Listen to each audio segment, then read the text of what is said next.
La matinale de Radio Classique avec David Abiker. Votre invité Stéphane, le directeur de la rédaction du magazine Investir. Avec Del Sol Avocat. Del Sol Avocat, donnez toutes les chances à votre entreprise. Notre invité du vendredi habituellement qui est là le mercredi. Bonjour François Monnier. Bonjour Stéphane. J'ai l'impression qu'on est en week-end presque. Voilà, mais nous allons prendre la température ce matin directement en matière de climat des affaires à l'occasion de la publication des résultats d'entreprise. François Monnier, qu'est-ce qui a changé dans cette publication concernant le discours des chefs d'entreprise ? Alors bien sûr, dans la période de publication, on a eu Carrefour hier soir, on a Orange, Euronext ce matin. Alors, il est toujours, bien sûr, question de flux de trésorerie, de résultats opérationnels courants, de cash flow, de marge, de retour sur investissement. Mais on peut distinguer déjà des grandes tendances. On y parle d'abord davantage de taux de change de dollars, puisque la devise américaine a baissé de plus de 10% l'an dernier. L'impact se fait sentir au 4e trimestre et ça devrait continuer encore sur le premier semestre. Et donc ça, bien sûr, ça dégrade un petit peu la compétitivité, en tout cas la puissance des groupes tricolores et européens. On évoque bien sûr le sujet des droits de douane. On l'a vu au 4e trimestre de 2025. Eh bien, les ventes des entreprises du vieux continent, eh bien, elles ont chuté de 15% en Amérique. Aux États-Unis en exportation. Donc on voit que les exportations sont un petit peu plus difficiles. Il est beaucoup question d'investissement dans l'intelligence artificielle, que ce soit de chaque côté de l'Atlantique, des investissements colossaux aux États-Unis qui font craindre des difficultés de rentabilité, et puis le risque de se faire disrupter, de se faire concurrencer par l'IA en Europe, notamment vis-à-vis des entreprises de services. Alors, tout le monde a un discours sur l'IA. Ceux qui sont des cibles, en tout cas qui pourraient se faire menacer par l'IA, expliquent aux investisseurs que non, ils vont prendre l'IA pour en faire une force et pour développer des nouveaux marchés. On le voit dans le domaine des sociétés de services informatiques. Capgemini dit qu'il a un carnet de commandes qui se remplit avec de l'IA pour aider justement les entreprises à intégrer de l'IA dans tous leurs services. Donc c'est un sujet qui monte vraiment en puissance. On distingue également des signes de reprise en Chine. Alors c'est timide au niveau de la consommation, mais au cours des derniers mois de l'année dernière, eh bien on a eu une consommation chinoise qui reprenait un petit peu de vigueur, notamment dans le domaine du luxe. On aura, je pense, la confirmation dans quelques jours, puisque hier c'était le Nouvel An chinois, et généralement lors du Nouvel An chinois, il y a un pic de consommation. On parle un peu moins de hausse de prix, de pricing power. Et là, on le voit, il y a une vraie volonté pour les entreprises de rechercher plutôt du volume que de continuer à augmenter les prix et voir des volumes baisser. Notamment, on l'a vu chez Michelin qui retrouve des parts de marché, qui regagne des parts de marché parce que le sujet, c'est plus vraiment la hausse de prix. Et on parle un peu moins d'ESG, d'environnement. C'est peut-être lié au fait que Trump a été élu et que c'est pas un sujet, mais en tout cas, voilà, un peu moins d'ESG et beaucoup plus d'IA, et ça, c'est un vrai tournant. Petite parenthèse sur l'intelligence artificielle. Est-ce que vous avez le sentiment que les entreprises en parlent avec conviction, ou est-ce qu'il y a une pression du marché qui fait que les chefs d'entreprise se sentent obligés d'annoncer des choses sur l'intelligence artificielle? Ça dépend des secteurs, mais c'est vrai que lorsque vous êtes dans l'édition de logiciels, lorsque vous êtes des SS2I, lorsque vous êtes dans les médias, lorsque vous êtes dans les services juridiques, etc., si vous n'avez pas une présentation tournée sur l'IA, eh bien vous allez avoir des analystes, des investisseurs, des gérants qui vont vous poser des questions. Donc il faut plutôt préparer un discours plutôt volontaire et avec des ambitions dans le domaine de l'IA, parce que ça fait et défait les cours de bourse. Il faut préempter le sujet. Qu'est-ce qui ne change pas en revanche dans le discours des chefs d'entreprise ? Ce qui ne change pas, c'est qu'il y a toujours un goût extrêmement fort pour l'innovation. Les investisseurs sont comme des enfants, ils aiment les belles histoires.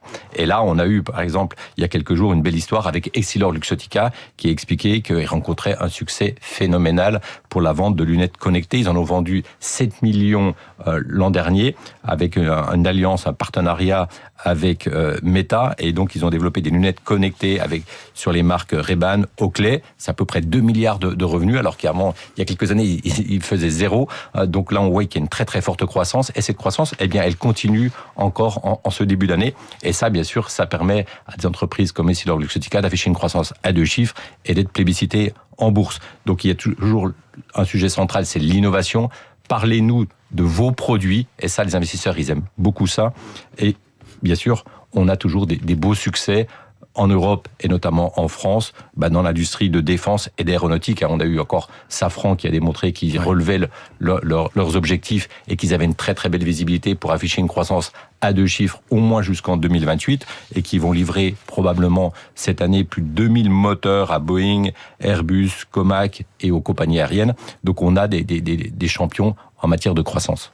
On parle pratiquement tous les jours de la concurrence de la Chine et on voit bien que la Chine exporte plus de produits en Europe. Est-ce que ça a pesé sur les industriels français et européens ? Non, ça peut être paradoxal, mais c'est vrai que la Chine, la puissance industrielle chinoise, ce côté de ce rouleau compresseur, avec une partie de l'activité quand même qui est subventionnée, il faut le reconnaître, une main-d'œuvre qui est beaucoup plus compétitive, en tout cas beaucoup moins chère que la main-d'œuvre européenne, des coûts de l'énergie qui sont faibles, eh bien, on a un déficit en Union européenne vis-à-vis de la Chine de près de 30 milliards par mois.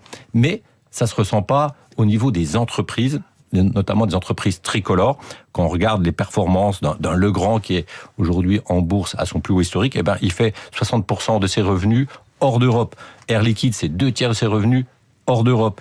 Schneider Electric, c'est plus de 70% de ses revenus hors d'Europe. Les grands groupes industriels, eh bien, se déploient et puis installent des sites industriels hors d'Europe, hors de France.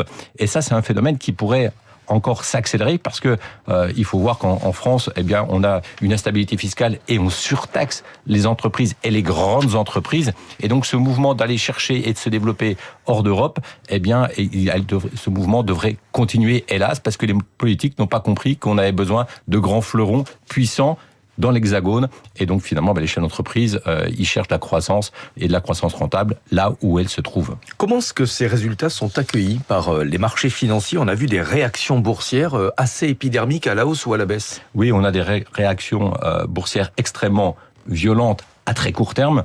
2 exemples extrêmes. On a eu Dassault Systèmes qui a perdu plus de 20% en une seule séance. Et on a Safran qui était au plus haut historique qui a gagné plus de 7% en une seule séance. Et là, ce qu'on voit, c'est le développement accéléré du trading algorithmique. Alors, qu'est-ce que c'est ce trading algorithmique ? C'est un trading qui est fait par un programme informatique qui essaie d'amplifier. Dès qu'il voit un mouvement, eh bien, il l'amplifie pour essayer de gagner quelques pourcentages sur une variation du cours. Et là, ce trading algorithmique devient encore plus musclé avec de l'IA, l'intelligence artificielle, qui analyse les termes utilisés dans un communiqué de presse, qui analyse les termes rédigés par des journalistes dans les agences, sur les sites internet, pour essayer de comprendre si le message il est positif ou négatif. Et ce trading algorithmique, pour vous montrer la puissance que ça a aujourd'hui, c'est près de 80% des ordres de bourse aux États-Unis. En France, c'est près de la moitié des ordres de bourse chaque jour à Paris. Et donc ça crée de la volatilité à très court terme. Alors bien sûr, c'est des investissements de très court terme. Ce qui compte la bourse, c'est l'investissement de long terme. Mais à court terme, ça crée un peu plus de volatilité, voire beaucoup sur certains titres qui sont fragiles. Il nous reste très peu de temps. Que nous disent les prévisions pour 2026 ? On a un message d'optimisme. Il faut voir qu'on est sur une croissance qui est plutôt à 2 chiffres, que ça soit de chaque côté de l'Atlantique. Alors en Europe, on se développe un peu moins rapidement qu'aux États-Unis. On est sur un rythme de croissance des bénéfices attendu de 12%. Auprès des 600 plus grandes entreprises européennes.